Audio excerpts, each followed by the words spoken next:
Alors, shalom à tous, en direct du Beth Midrash de Natania.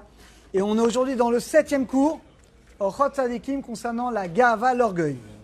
Et là, on va voir le bon orgueil. On va voir que l'orgueil peut être quelque chose de positif, on y va. Agava, Beimalat, Chochma, Meshubacha. Des fois, le bon orgueil dans le spirituel, ça peut être bien.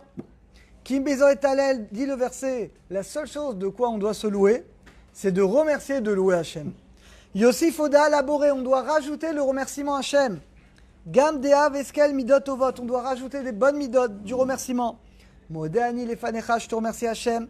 Shenatata Chelki Moshe Bet Midrash, les amis, ça tous les jours on doit le dire à Kavana. On remercie Hachem qu'on étudie la Torah. Regardez, on a Natania. Regardez, je ne sais pas combien de milliers de juifs habitent Natania. Combien il y en a qui étudient comme nous tous les jours la Torah? C'est quand même une minorité, donc on remercie Hachem de nous donner ce cadeau, ce privilège.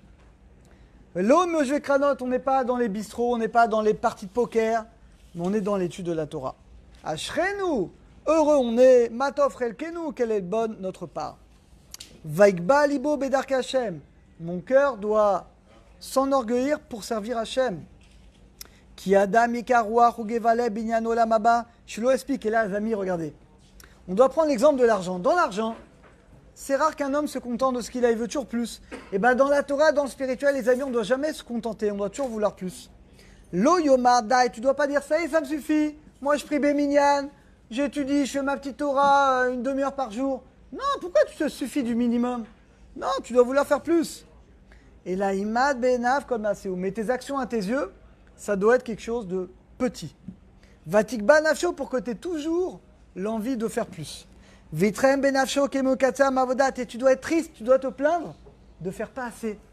Les amis, si tu te plains entre guillemets, je fais pas beaucoup, j'étudie pas beaucoup, je donne pas assez de tzedaka, c'est bien parce que ça va te pousser à en faire plus. Mais si tu t'auto-satisfais, dans ce cas-là, ça marchera pas. Vezot agava, et dans ce cas-là, c'est une bonne gava. Dans ce cas-là, c'est un bon orgueil. Ah, mais ça est au goremet l'ismoir, parce que tu te réjouis des bonnes midot. L'ismoir, tu te réjouis du kavod d'Hachem. Tournez la page. Alors, il y a aussi un certain domaine où la gava est bonne. Regardez. Agava neged areshaim. Des fois, il adore ça. Des fois, c'est bien d'avoir de la gava contre les reshaim, leur rentrer dedans, aux gens qui transgressent la Torah. Le ochicham, des fois, il faut les réprimander, c'est bien. Alors, il faut le faire d'une manière intelligente, pour que la personne, elle va recevoir. Mais l'oikana, il ne faut pas se soumettre aux reshaim. Veitzavé, il faut ordonner aux gens de faire le bien. Viser, qu'ils ne fassent pas le mal. Afalpi, chez Edomé, Bénin, qui s'arrête, bien que extérieurement, quand tu vas voir quelqu'un s'énerver, quelqu'un qui va rentrer dedans pour que la halakha soit respectée, d'un œil extérieur, tu vas dire, celui-là, c'est un orgueilleux. Alors que non, c'est un bon orgueil. Les gens, ils parlent dans une synagogue, tu vas les laisser? Non, tu ne dois pas les laisser. Quelqu'un, il prend son téléphone dans la synagogue, tu ne dois pas laisser. C'est le kavod d'Hachem, c'est le kavod de la Torah. S'il se vexe, tant pis, c'est pas grave qu'il se vexe. Ça, c'est bien. On ne doit pas être mévater quand c'est le kavod d'Hachem, c'est le kavod de la synagogue. On ne peut pas être mévater le kavod de la Torah. Si la personne, elle le prend mal, elle ne veut pas respecter la Torah, tant pis pour elle. Mais nous, on doit faire en sorte que le kavod d'Hachem doit être respecté. Achar shelibo, étant donné que tu le fais bémet pour Hachem, tu ne le fais pas par orgueil, mais tu le fais pour que la halakha soit respectée, eh bien, c'est quelque chose de bien. Bechol makom shesh mitzvah, et dès qu'il y a une mitzvah, tu dois le faire. Loïkana, tu ne dois pas t'abandonner aux reshaïm qui veulent abandonner la mitzvah. C'est-à-dire que des fois, pour faire une mitzvah, des fois, il faut rentrer dedans. Des fois, il faut être un petit peu agressif. Je sais pas, si le but, c'est pour Hachem, eh bien, tu dois le faire. Zetzae chokma. Maintenant, il faut une sagesse. Istacha negda midbar midar pour savoir quand on doit se bagarrer pour une mitzvah ou pas. Il y a des fois, c'est écrit dans Shranon, par exemple, la synagogue. C'est écrit dans Shranon, quelqu'un qui parle dans la synagogue. C'est écrit dans Shranon qu'il y a une mitzvah de le réprimander, lui dit, on ne peut pas laisser passer. Quelqu'un qui sort son téléphone, Rabbi Chen, qu'est-ce qu'il a dit? On lui dit de sortir. Il y a des choses, il n'y a pas à discuter. Après, il y a des fois d'autres choses où il faut des fois réfléchir pour voir est-ce que ça vaut le coup ou pas. Mais il y a des choses qui sont claires. Les quatre Tzaï Chacham, c'est la raison pour laquelle le sage il doit réfléchir en fonction de la situation pour savoir quand dire à la personne, quand ne pas lui dire. Des fois, il faut lui faire comprendre. Des fois, la personne sait qu'elle se vexe facilement. Alors, tu vas lui faire un remède. Donc, ça dépend de chaque chose. Misheshbo mida gava tzalishtadel ashur. Regardez maintenant, celui qui a de la gava, et les amis, on en a tous. on doit faire tchouva. Qui mégouné méod, parce que c'est une mida qui est très grave. À Ezek, et le dommage, il est terrible. Combien de dommages? La colère, c'est l'orgueil. Le lachonara, c'est l'orgueil. La marloquette, la querelle, c'est l'orgueil. Toutes les mauvaises midotes viennent de l'orgueil.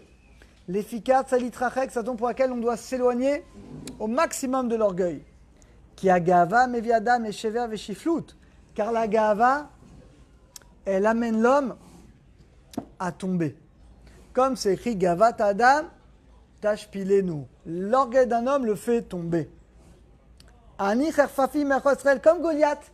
Goliath, qu'est-ce qu'il a dit? Il a dit, moi je viens blasphémer Akadosh Baruch Hu. Et David Amelech, il a tué. Sancheriv également, tous nos ennemis. Il a dit, qui dans les dieux, qui peut sauver Jérusalem? Aucun dieu ne peut vous sauver. Nebuchadnezzar, tout ça ce sont des Réchaïm qui ont remis en question, qui étaient des exemples d'orgueil à leur paroxysme. Comment ils ont fini? Ils ont tout perdu. Les amis, on le voit, les gens orgueilleux, ils finissent par tout perdre. Tout. Il suffit juste d'ouvrir les yeux, de regarder, d'être un petit peu patient. Quelqu'un qui a de l'orgueil, eh bien, il perd tout. Donc, écoute les paroles des sages. Il y a un sage qui disait, écoutez bien. Qui est celui qui sera toujours soucieux? Qui est cette personne? Regardez. Zam Evakesh, quelqu'un qui veut toujours, il n'est jamais content de ce qu'il a. Il veut toujours plus. Il a une maison, il veut une plus belle maison. Il a une voiture, il veut une deuxième voiture. Il a, tac. Celui-là, il n'est jamais content parce qu'il est toujours en recherche de mieux. Vamrou, Mishemerzik Atmo Becheskadat, Marzikim Oto Bnada Shote. Celui qui se prend pour un intelligent, on le prend pour un idiot. Le mec qui est orgueilleux, souvent, on le voit. Et il se prend trop au sérieux. Et ben nous, on le prend pour un idiot, celui-là. Samo les gava, et celui qui a de l'orgueil, il tombe. Mishesh Maalim Rabim, Tialaf, Sinat Abayot. Regardez l'orgueilleux, il n'aime pas les gens. Il a la haine des gens. Comme il est orgueilleux, et il pense toujours à lui. Donc il a la haine. Nafshat Notot, et donc les gens se séparent de lui. Amar Achacham, Kasha Neimut. Car Neimut Amidot, de même qu'un physique agréable. Il y a des gens qui ont un physique agréable, c'est agréable. Et de même, les bonnes midot également. En achashivut benefesh amelem idgae, shikol sheken adecharim. Il dit, même un roi qui s'enorgueillit, c'est pas bien. Quand un roi, un ministre, il se prend trop pour... il devient méprisable. Alors il dit, Kalvachomer, pour nous qui ne sommes pas des rois, qu'on ne doit pas, chazeshom, tomber dans l'orgueil. Et il termine par une histoire, on va terminer là-dessus, les amis. Il y a un roi, il voulait faire un test. Écoutez bien ce qu'il a fait. Il a mis comme ça, écoute cette histoire, il a mis 3 chaises comme ça, l'une au-dessus de l'autre. Il a demandé à 3 serviteurs de venir. Il leur a pas dit où s'asseoir. Alors le premier s'assit tout en haut. L'autre s'est mis en bas et le troisième, il n'est pas choix, s'est mis en dernier. Le roi leur a dit, mais de quel droit tu t'es mis dans le trône d'en haut? Je t'ai pas demandé de t'asseoir. C'était un test. Et là, qu'est-ce qu'il a dit? Il a dit, moi, parce que je suis quelqu'un d'extraordinaire. Moi, je viens d'une grande descendance. Il dit, en réalité, c'est la gava. Vous savez ce qu'il a fait le roi? Il les a fait descendre. Celui qui était tout en bas, il a mis en haut. Celui qui était en deuxième, il a mis en deuxième. Et celui qui était tout en haut, il a mis en bas. Et les amis, ce machal, c'est dans la vie. C'est nous dans la vie. Celui qui veut toujours être tout en haut, il croit toujours qu'il est le meilleur et que ce qu'il a, c'est le mieux. Qu'est-ce qu'il fait Hachem? Il le fait descendre tout en bas. Si toi, tu es humble parce que tu sais que tout vient d'Hachem, tu ne te prends pas pour ce que tu n'es pas, tu es vrai, tu te mets en bas. Et si tu te mets en bas, Hachem, il te mettra en haut. Alors qu'on ait tous le mérite, Bezat Hachem, d'être en bas, pour qu'Hachem, il nous mette Bezat Hachem tout en haut, dans la Ouchaniout et dans la Gashmiut.